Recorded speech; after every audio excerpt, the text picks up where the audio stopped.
Shall we start? So we'll continue with this question, and so this again is a problem from number theory, and so again the question says the difference between a 2-digit number, okay, and the number obtained by interchanging the positions of the digits is 54. So let's again do it in figures. What he is saying is there is a 2-digit number. Since we don't know the 2-digit number, let's assume normally a 2-digit number is in the form of like 23 or like 69 or 75. So it's in the form of x comma y, so or xy. Normally it is written like this. But if you see 23, we can write as 2 into 10 plus 3.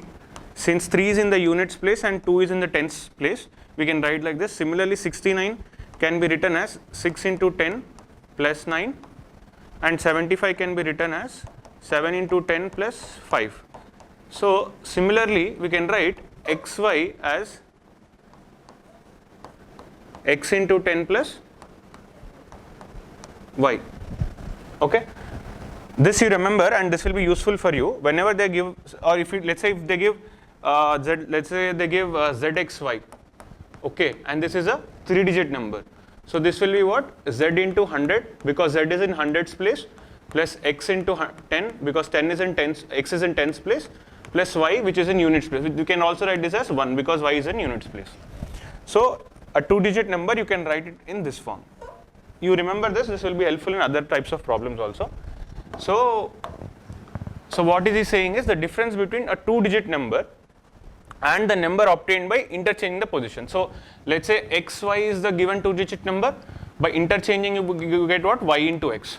So now he's saying the difference between these two numbers is 54. Okay, this is what basically he's saying. So having understood this, we'll go forward. Now he says the sum of the 2 digits of a number can be obtained only if the product of the 2 digits is known. Okay, that is one condition. So somewhere he's asking you to find the relation between x and y, or to find out x and y themselves. So we'll see what can we find out by the given information. So we know this is what is given, and this means that is xy minus yx is equal to 54 is the given information. But we know how to write xy, that is 10 into x plus y. And how do we write y?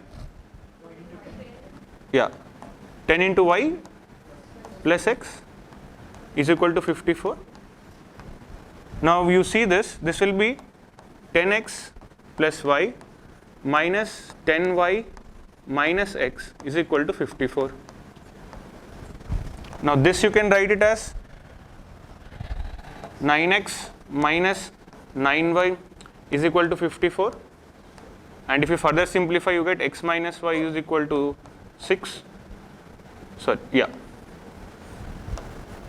Okay. Till here we understood. Now, so from the given information itself, when whatever the question says, we could reach till here. Okay. Now he is saying the sum of the 2 digits. So we only know the difference of the 2 digits. X minus y is 6. So it can be like, let's say 7 1. So if you see the possibilities, it can be 6, 0, 7, 1, 8, 2 and 9, 3, that's it. And 6, 0 it can't be because y, x is also a 2-digit number. Y, x in this case will be 0, 6, which will be a single digit. So be careful, you can't take 6, 0. Understood why? Because the yx interchanging should also be a 2-digit number. If 60 is a 2-digit number, 06 is not a 2-digit number, it's a single digit number. So you can't take this. So you have these 3 possible combinations. But what is he saying? The sum of the 2, but you can't tell which of these combinations is what he's saying. So he says sum of the 2 digits of the number can be determined only if the product of the 2 digits number is known. Which is true. Like let's say if I tell the product of the digits is 7, then you will know this is the answer. If it is 16, then this will be the answer. If it is 27, this will be the answer. Okay, so you can assume, but only my complaint with this statement is he's saying only if the product is known, but that is not true. Like if I say I know the difference of squares of the numbers. Like instead, all we need is we need two variables. We need the value of two variables. We know one equation. Any other equation you give me also, I can find out x comma y. Like if I give you, instead of product, if I give you, let's say, let's say I give you x by y. Instead of product, I'll say if, only if the fraction of the numbers is given. Then I know x by y if I give as 7, or if I give as 4, or if I give as 3. Okay, let's say if x by y is 7 means this will be the answer. If x by y is 4, this will be the answer. If x by y is 3, this will be the answer. So instead of putting a, if would have said the sum of two digits can be known, if the product of the two digits is known, then it is true. But he's saying only, but actually what he meant was, instead of only one, the given condition, if I give the product also, will it be true? That is what he's trying to say. So you can make the statement as true. Don't go so much into deep. What he's trying to say is, I have given you one condition, but can you be able to find out the sum of the two digits if I give you some other condition? So this will be true.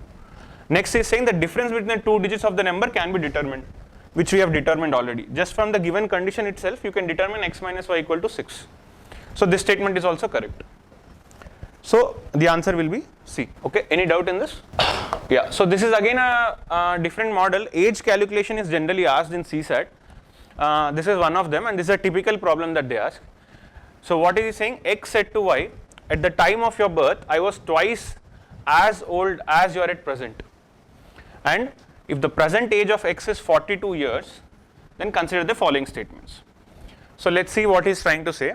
At the time of your birth, so let's say at the time of birth, x and y have certain ages. At the time of your birth, I was twice as old as you are at present. So that means he's giving two conditions, at birth and at present. So present again. So represent the statement again in terms of values. You will get easy understanding. Now what we know is, if at present age x is 42 years, so we know x at present is 42. Okay, but we don't know what y's age is, so let's assume it is y. Since we don't know, we'll assume, and here x value we know.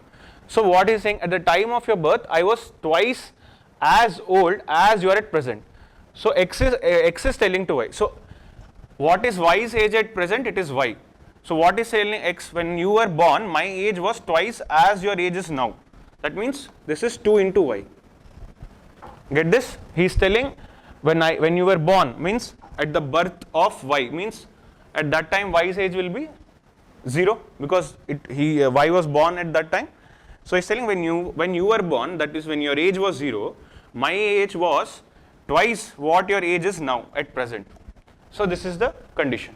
Now what he's saying, from this 8 years ago, so 8 years ago the age of x was 5 times the age of y. So basically you will be able to find out the value from here only. How is, can you tell me what is the difference? Let's say this is year 1 at birth and this is year 2 or whatever the year present is. Can you tell me what is the difference between these 2 years, the number of years from the given this thing? So you can't tell it in a figure terms, but you can actually tell, because see, at birth it's 0, at present it is y, means how many years have passed? Y years have passed. Now at birth x's age was 2y, afterwards how many years have passed? Y years have passed. Now what is the age of x? 42. So this means 3y is 42. 3y is 42. So y will be how much? 14. So just from the given information itself and by assuming things, you can actually find out the exact figure. So if I want to, so this is 14. So from this, if I want to represent the exact figures,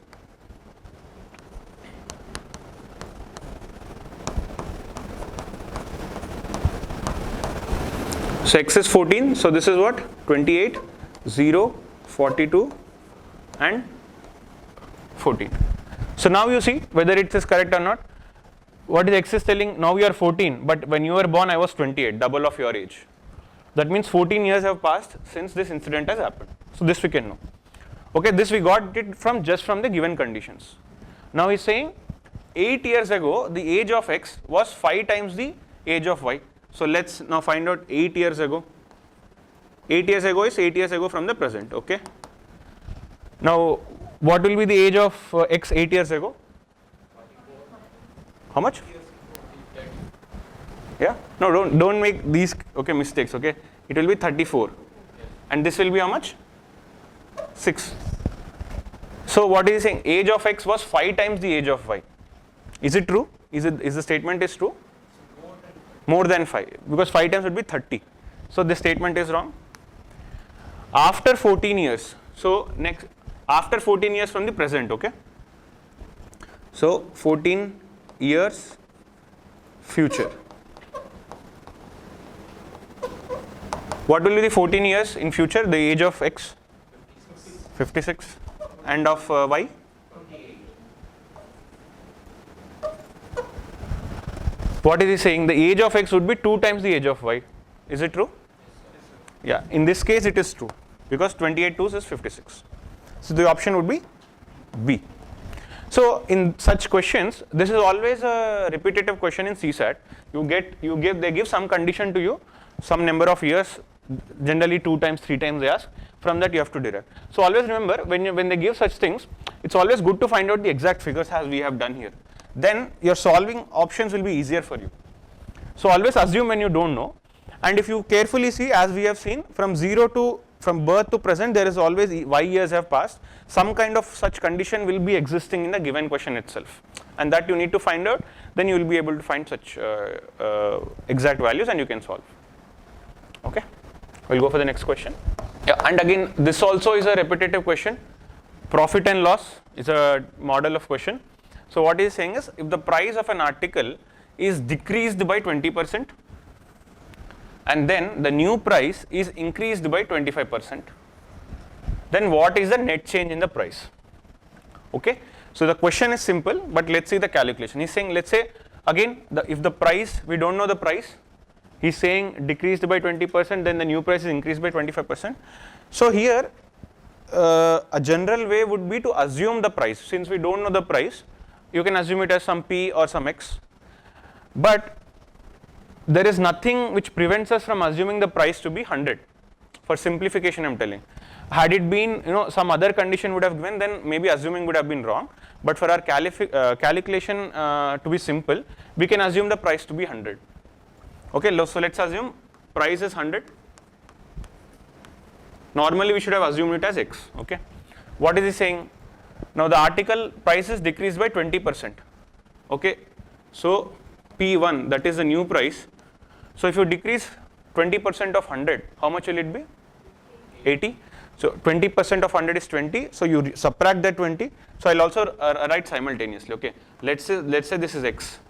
So what you have to do is, you are decreasing X by how much? 0.2X, that is 20% X. So this will be 80. Next, what is saying is, then the new price is increased by 25%. So be careful, he's saying the new price is increased by 25%, not the old price. Had it been old price, it would have been how much? 125, because old price is 25 is 100. But he's saying new price is 25%. So how do you do this? It is increased by. So 80 plus increased by 25% of new price only. So that is 80. So here what it will be? It will be P1 minus 0.25 of P1 plus, sorry, because it is increased. Okay, so how much is 0.25 of 80? So remember, 0.25 is 1 by 4. You can also write it as 1 by 4. So 1 by 4 of 80 is 20. 80 plus 20 will be 100. Okay, so you can calculate there also. So then what is the net change in the price? Means from here to here. This is the final price and this is the initial price. He's saying from here to here, what is the net change? It is no change. So answer will be 0%. Even if you take a variable here like X and X, then in the place of P1, if you substitute X, you will again get back X here. But since you can see it's a little complicated, we can assume for safer, for simpler calculation, we can assume x to be 100. Okay. So remember, this is always a tricky question. Profit and loss is a repetitive model. So here you should, two things you should be careful of. He says decreased by 20%. So decreased always means there is an X amount, out of which he'll give some percent. Here it is 20. So from final amount you subtract that particular amount. And he always says new price. So even in profit and loss questions also, generally he says selling price, cost price, and discount, tax, and if I sell this product at, let's say, 10% profit, how much will be the selling price, like that. All questions are similar. Only thing is you should understand this base percentage key. What is the base? Here base is 100. What is the percentage? 20. So what will be the value? 80. Again the new price is saying, so you should be careful. You should not take P, but you should take P1 and again continue the calculation. Okay, so let's go to the next question. This is an interesting question, somewhat related to number theory. When a certain number is multiplied by 7, the product entirely comprises only ones, that is 1, 1, 1, 1, like that. So what is the smallest such number? So if I don't know the options, I have to go by again some mathematical theories and all. But to make life simple, we have options here. So simple thing would be to multiply 7 with each of these options and see which comes in this form.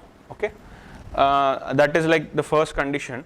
But if you see the options 157, 157, 157, 1873, so almost all are in that range, and you have 13, 23, 83 and 73. So just by multiplying them you can get some idea. So let's say what is 13 into 7 is 9, 23 into 7 would be 21, then 7 2s 14, you get 61, like 1 will go next. Then you have 83 into 7, it says 7 3s is again 21, this is 56, so 8 will go again. Then 73 into 7, which gives 1, 2, 7 7s 49 plus 2 is 51, so 5 goes here. So you can already see just by doing basic 2-digit multiplication also, you can find that all these, the above options are getting some other number in their tens place, but whereas the final option, fourth option gives 1. So in all likelihood this should be the answer. If you calculate, you will get as 1 1 1 1 1. So in the exam also, again you know that simpler choice would be to multiply into the options, but again within the options also be careful, since everything is common here, it's always better to start from the back and see whether this form is being replicated or not. That way you will do it in lesser time. Okay, any doubt? Okay. So this is again, if you see this units digit, almost in CSAT 2021 itself we have seen some 4 or 5 questions where unit digits matter. Here also it's unit digits and 10 digits. In other problems also we have seen. So whenever number theory comes, maybe this kind of an approach will help you. Like in all probability some kind of similar questions they might ask you in next CSAT 2022 also. So when number theory comes and some digits questions they are asking, try to look at it from units digit or tens digit approach. You will get the answer in a faster time. Okay, so this is the final question of CSAT 21. So it says a man completes 7 by 8 of a job in 21 days. 7/8 of a job in 21 days. How many more days will it take him to finish the job if the quantum of work is further increased by 50%? So this work problem is also a typical, so another typical question in the work would be, let's say one person completes a work in 20 days, another person completes a work in 40 days. How many days will it take if they both work together on the same job? That is another question. So there you will have an inverse ratio, 1 by 20 plus 1 by 40. I'll tell you again that kind of a problem also. So work problems are also again typical problems. So look for these models, look for these solutions. Definitely one such question will be asked in your final paper. So they will see this. So he said 7/8 of a job is 21 days. So let's assume again for simplicity, let's say there are 8 units. One job has some, let's say he's saying of a job, so it has 8 units. Maybe let's say how do you say, let's say I have to stitch 8 carpets. Okay, my job is to stitch 8 carpets, and he's saying 7/8 of the job I'll do it in 21 days. Means I will stitch 7 carpets in 21 days. 7 units in 21 days. You can assume such examples also, you will feel easier to solve the question, because this is totally out of context, but if you give some context like carpets, as I said, you will be easily able to understand the question. Then he says, how many more days will it take him to finish? So basically now, 7 units, so stitching 7 carpets takes 21 days. So 1 carpet takes how many days? 3 days. He's saying, now the job quantum is further increased by 50%. This is the job quantum, further increased by 50%. So what is the 50% of the job? Yeah, exactly. So 50% of this will be 4 units. 50% will be 4 units. So now 4 units, how many days he'll require? 12 days.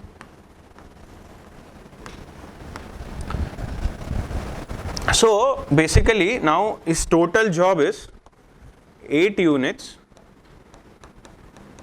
plus 14 units, that is total of 12 units, and this we know is how many days? So here already 7 units are finished, 21 days are over. Another 3 units are, another 1 unit is left, that takes 3 days, and for 4 units we know how many days? 12 days. So this is already over. He is asking how many more days it will take him further. So this will be the further time. So 3 units to complete this initial job, and 12 days for 3 days for this initial job, 12 days for the additional job. So total it takes 15 days. So the answer will be D. Okay. Any doubts?